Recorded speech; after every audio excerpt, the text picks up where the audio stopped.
Towards the end of the book of Leviticus, we read about the numerous Jewish festivals that dot the Jewish calendar year.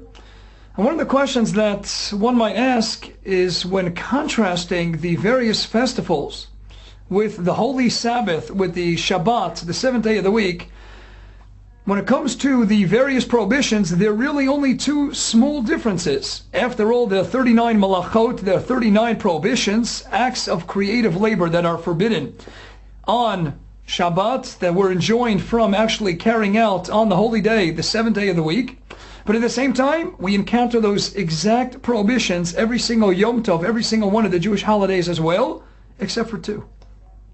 Interestingly enough, the Talmud records in the Babylonian Talmud and Tractate Megillah on 7b that there is a unique difference between every weekly Shabbat and the various Jewish festivals. And that is that while on Shabbat it is forbidden to cook, on Yom Tov, on the holy days of the Jewish festivals, one is actually allowed to cook.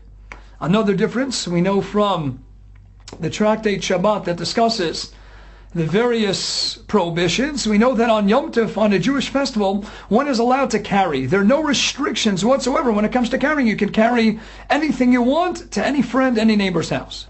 Explains Rav Meir Simcha from Devinsk, one of the most renowned Torah giants, lived into the beginning part of the 20th century. And he suggests as follows: the common thread, the common denominator between these two is that these two are ways of joining together and grouping yourself with other Jews.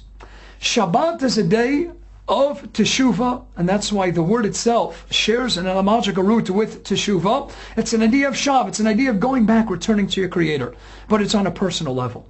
You are supposed to unite together with your family, of course, with the Creator, but it's a personalized experience. Granted, it's very important, and a person is strongly encouraged to have over as many people as you can as guests at the Shabbat table, but in essence what you're doing is bringing them into the confines of your home, bringing them as part and parcel of your family, of the filial unit, and together unite yourselves with your Creator. But I don't want you to cook for so much. I don't want you to cook so much for so many people. I want you to go ahead and focus on you, your family unit, and anyone whom you decide to bring and integrate within that family structure. But Yom Tov is an altogether different picture. The focus on the Jewish festival is specifically go out, travel, and meet up and carry food, cook food for as many guests as you like. Go ahead and bring over an extra piece of meat, some more chicken, some chulent, whatever you like. Bring it over to your friends, to your neighbors. Travel, go over to each other's houses. The whole idea of the three pilgrimage festivals. We encountered then a mitzvah called Aliyah L'Rega, which says, Jews, leave your houses, leave your homes, and travel in unison. Travel together to the Holy Temple.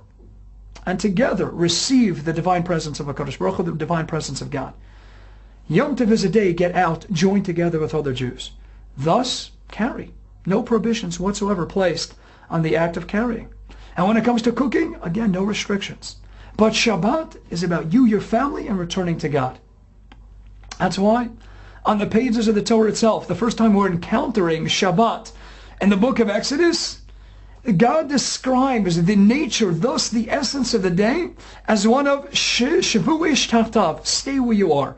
Shabbat is leave the creative workplace, leave everything behind, and isolate yourself. To a certain degree, of course, only in a positive sense, of returning to God, returning to Creator, and ceasing from all creative work and labor. And Yom Tov is a very similar focus.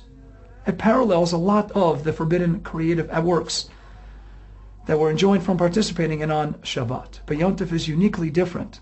And then Yom Tov, the Torah not only allows, but the Torah strongly encourages. Invite over as many people as you can. And go out and go to other people and visit and travel together, because Yom Tov is a time, go together with the Jewish people and create a structure of not just the family, the filial units, but a larger, on a far larger scale, the cohesiveness of the Am Yisrael, the nation of the Jewish people.